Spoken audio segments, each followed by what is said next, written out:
Okay, for the first page of the review ditto, we're going to take a look at making a histogram.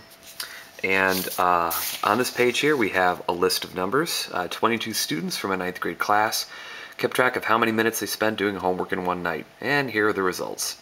So we're going to take this data and we're going to organize it on a histogram. And then we're going to create a dot plot down below.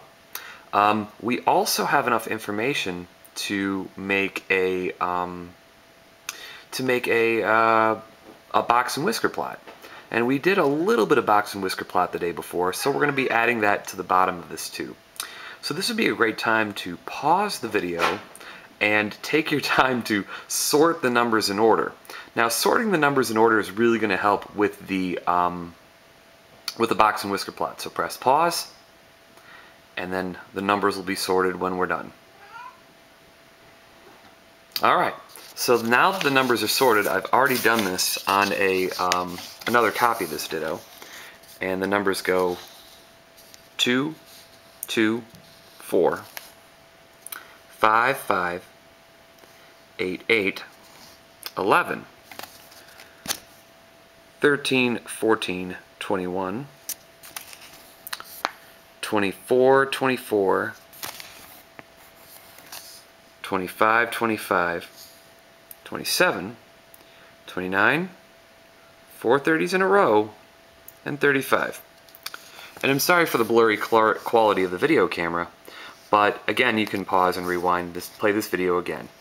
You'll notice that when I put my numbers in order, I put them underneath the numbers that I crossed out before. What this allows me to do, it allows me to check to see if I missed anything. So what I'm going to do is I'm going to make a histogram. And what's nice about the histogram is that the histogram is, now the number's in order, I can kind of see where I have to go. Now, I notice that the smallest number is 2 and the largest number is 35. So I gotta think, I've got all this room here, how should I move? Let's see if I should go by tens. 10, 20, 30, 40. Well, I obviously don't use enough room if I go by tens. So maybe I should go by a smaller number, but not too small. Like, don't go by 2s, because you'll never get to 35 by 2s. So what would be the best number to go by? The best number to go by in this case would be 5, because I would get this done in 7 spaces. 0, 5, 10, 15, 20, 25, 30, 35, and I have to go past the 35, so I'm going to go to 40. So that goes from 0, 5, 10, 15, 20, 25, 30, 35, 40. Now, to make sure I don't run out of room, I'm going to go by just every 5 spaces right there. So I look at my list to see how many numbers do I have between 0 and 5, but I don't include the number 5. So it looks like I've got 1, 2, 3 spaces, or 3 people who have their homework time between 0 and 5 minutes, but not up into 5.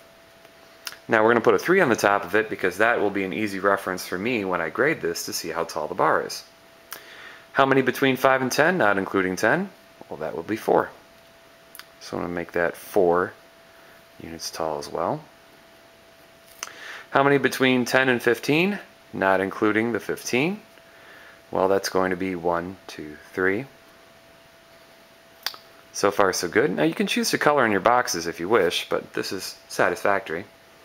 How many between 15 and 20, not including 20? None. There's none between 15 and 20. So we leave that blank. Don't put a bar there, don't put a 0 there at the bottom. Just leave it blank. Now we're going to move from 20 to 25. 20 to 25, so we have a 21, a 24, a 24. Don't count the 25s, so we have 3 in that category. So 3 students spent between 20 and 25 minutes doing their work. Now we have 25, 25, 27, 29, so we had 4 students there. Notice we have a bunch of 30s. Those 30s do not get counted in this bar between 25 and 30. Now between 30 and 35, you may count those bars, but take a look at the last number. 30, 30, 30, 30, 35. Your last number, 35, is not included in this bar. The 4 30s get put between 30 and 35, so there are 4 of them, and 1 bar left over, which is 1. And there you go. Now, the dot plot is pretty easy now that we have the numbers in order. Obviously, it might be nice to put in, the 0 there at the bottom. And you'll notice this bar graph goes all the way up to 100, so it's pretty much not really necessary to use anything all the way up to that amount. So let's just zoom in to where we're really needed, which is between 0 and 40. Now there are 2 dots at 2, and at this moment you may want to just estimate. There's my 2 dots at 2, a dot at 4, a dot at 2 dots at 5, 2 dots at 8, and a dot at 11. Try to keep all your dots in a pretty straight line, and that way no attacking cats can take care of... Thank you, Maggie. Aw, I missed you too, Maggie. That way the dots look pretty much in sync. So there's 11, 13 is about here, 14, then we go all the way to 21. There are 2 of them at 24, which is almost at the halfway mark. 25, there are 2 of them there. And there's a 1 at 27, 29, 4 at 30, 1, 2, 3, 4, and then 1 at 35. So there's the dot plot. Dot plot is pretty well good.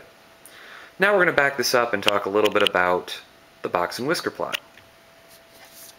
The box and whisker plot has 5 numbers that you really need to focus on, and you have to kind of look at the number in order. It has a minimum of 2 and a maximum at 35.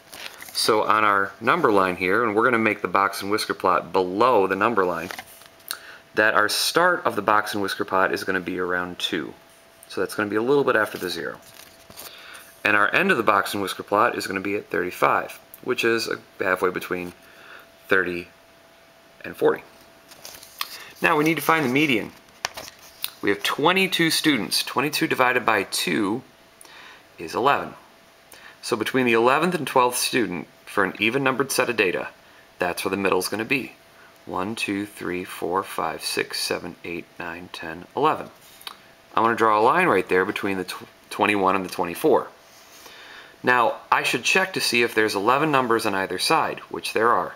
I can count these 11 and count these 11 and see this is exactly in the middle. But what's between 21 and 24? Now, the best way to find this out is to take your calculator and go 21 plus 24, then hit enter and divide it by 2. And that'll find the difference between these 2 numbers for my median. 21 and 24 add up to 45. 45 divided by 2 is 22.5. That number, 22.5, is my median. So I'll go to my box and whisker plot chart right there. 22.5, it's a little bit after 20 right there. There's my median. Now we have 3 measures. Now we need the Q1 and the Q3. So what I do to find the Q1 is to go to the midpoint of these datas, this piece of data. So I've got 11 pieces of data. 11 divided by 2 is 5.5, which I round up to 6. So I look for the 6th piece of data, an odd numbered set of data. 1, 2, 3, 4, 5, 6. And this number exactly is in the middle of this lower quartile. So this is Q, this is from Q0 to Q1, and this is Q1 to the median. And 8 is going to be my Q1. So let's take a look at that. There's my 8 right there. Okay, do the same thing over here. Count 6 because this has 11 pieces of data. 1, 2, 3, 4, 5, 6. 29 is my Q3. I'm going to go up here. My Q3 is going to be right by the 30 because that's for 29. And lo and behold, there's my box and whisker plot. And since this box and whisker plot is pretty much from all the way from 0 to 35, there's a lot of variation. The inner quartile range, or the small or the middle box inside the middle 50%, is pretty well spread out. So this box has a lot of variation.